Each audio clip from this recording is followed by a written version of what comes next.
Sur le site du Colisée, un ambitieux nouveau projet de fouille est en cours. Nous avons décidé de retirer tout ce pavement et d'entamer une excavation par couches successives de cette immense superficie de 3000 mètres carrés pour restituer l'histoire du Colisée. Federica Rinaldi est l'archéologue à la tête de cette équipe. Jusqu'ici, nous ne connaissions pas encore ce secteur sud du Colisée, sur lequel nous sommes en train de travailler. Un tremblement de terre survenu au XIVe siècle a fait s'effondrer une partie des corridors et des murs extérieurs du Colisée. Les archéologues creusent jusque dans les fondations, à l'endroit où ces structures se trouvaient autrefois. Ils mettent au jour un réseau complexe de canalisation façonné à l'aide de briques. Maria Rosaria, regarde ce seau. Oui, je le vois. Tu arrives à voir le motif de ce seau? Oui, c'est un croissant de lune. On peut lire Rufi. Rufi? Rufi. D'accord. Les Romains gravaient des sceaux sur les briques pour que les fabricants puissent être tenus responsables de la qualité de leurs produits. On est en mesure de dire, grâce à une énorme base de données qui recense les sceaux retrouvés sur des briques de tout l'Empire romain, que ce sceau date de l'époque de Vespasien. C'est la preuve que les fondations du Colisée ont été bâties sous le règne de Vespasien, le 9e empereur de Rome. Mais pourquoi a-t-il décidé d'édifier le Colisée? Et pourquoi ici? Vespasien accède au pouvoir en l'an 69 de notre ère. L'empereur précédent, Néron, lui a cédé un empire en guerre avec lui-même.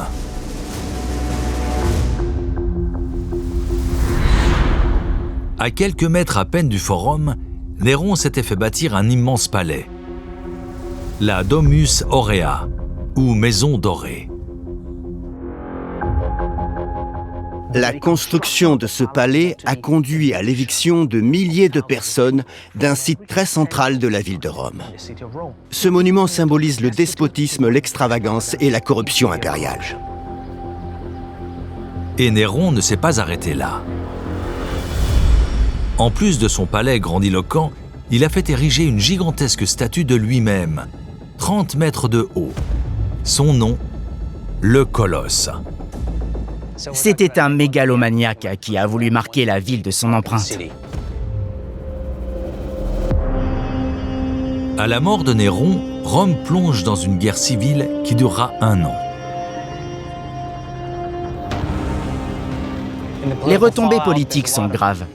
Il y a des massacres et beaucoup d'incertitudes. Et un homme va parvenir à sortir du lot de ce petit jeu de pouvoir.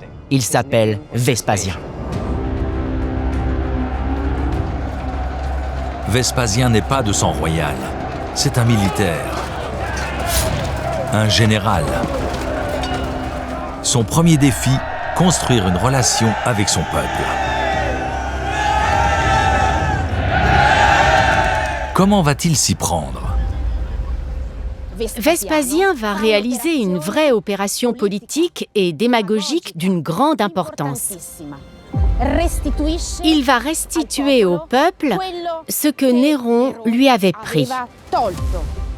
Il va construire le plus grand lieu dédié au spectacle de tout l'Empire romain. En lieu et place du projet vaniteux de Néron, Vespasien fait édifier le Colisée.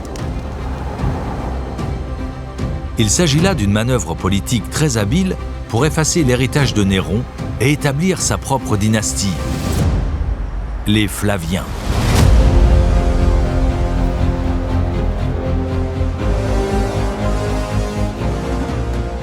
L'amphithéâtre est un point central du programme politique de Vespasien. C'est d'abord et avant tout une manière pour lui d'affirmer clairement qu'il est le nouveau patron.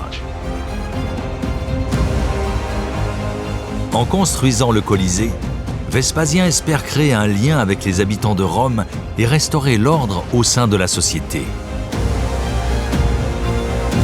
Mais cette manœuvre va-t-elle vraiment fonctionner?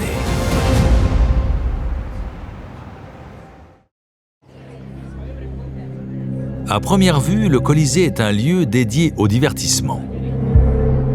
Un endroit où les Romains peuvent venir en masse assister à des actes d'une barbarie sans nom. Mais c'est aussi le coup de force d'un nouvel empereur, désireux de voir et d'être vu. Nous nous trouvons ici sur un point stratégique. Déjà, c'est l'emplacement le plus proche de l'arène, l'endroit le plus privilégié pour assister au spectacle. Mais c'est aussi et surtout l'endroit depuis lequel l'empereur pouvait être vu de tous. Une démonstration de pouvoir on ne peut plus claire. La loge royale est située au plus près de l'action et au cœur de l'amphithéâtre. Mais qu'en est-il du reste du Colisée? Comment a-t-il permis le retour de l'ordre à Rome? La majeure partie du Colisée s'étant effondrée, il est difficile de bien comprendre sa structure interne. Mais l'amphithéâtre de Pompéi est mieux conservé. Il pourrait nous fournir des informations importantes. Darius Arya a étudié ces ruines en profondeur. Il y a des couloirs qui mènent directement aux meilleures places, juste au bord de l'arène. Puis il y a des escaliers externes, tout autour, qui mènent aux places situées plus haut. Ce stade a été conçu de manière à préserver une séparation claire entre classes sociales. On remarque une catégorisation très stricte des spectateurs. Le plan des lieux est aussi celui du fonctionnement de la société. Les gens les plus importants ont les meilleures places au plus près de l'action. Et plus on remonte, vers la section la plus haute, les gens sont de moins en moins importants. On ne peut pas échapper à sa place dans la société romaine.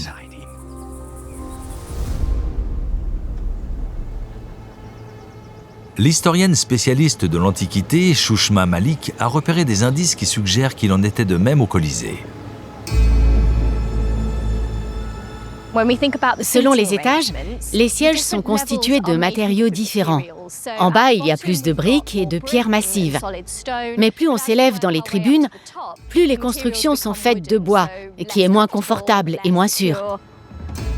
Ça représente une différence entre les spectateurs selon les sections du Colisée. Et l'architecture du Colisée vient renforcer cette différence.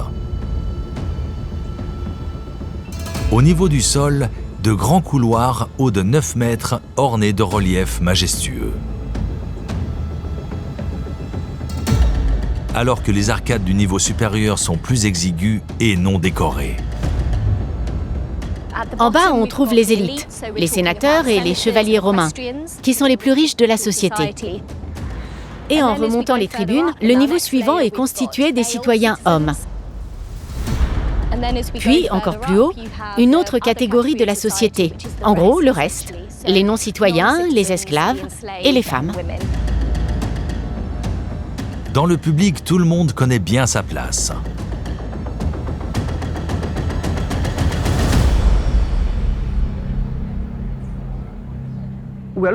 Il s'agit clairement d'un endroit destiné à réaffirmer l'ordre politique et social.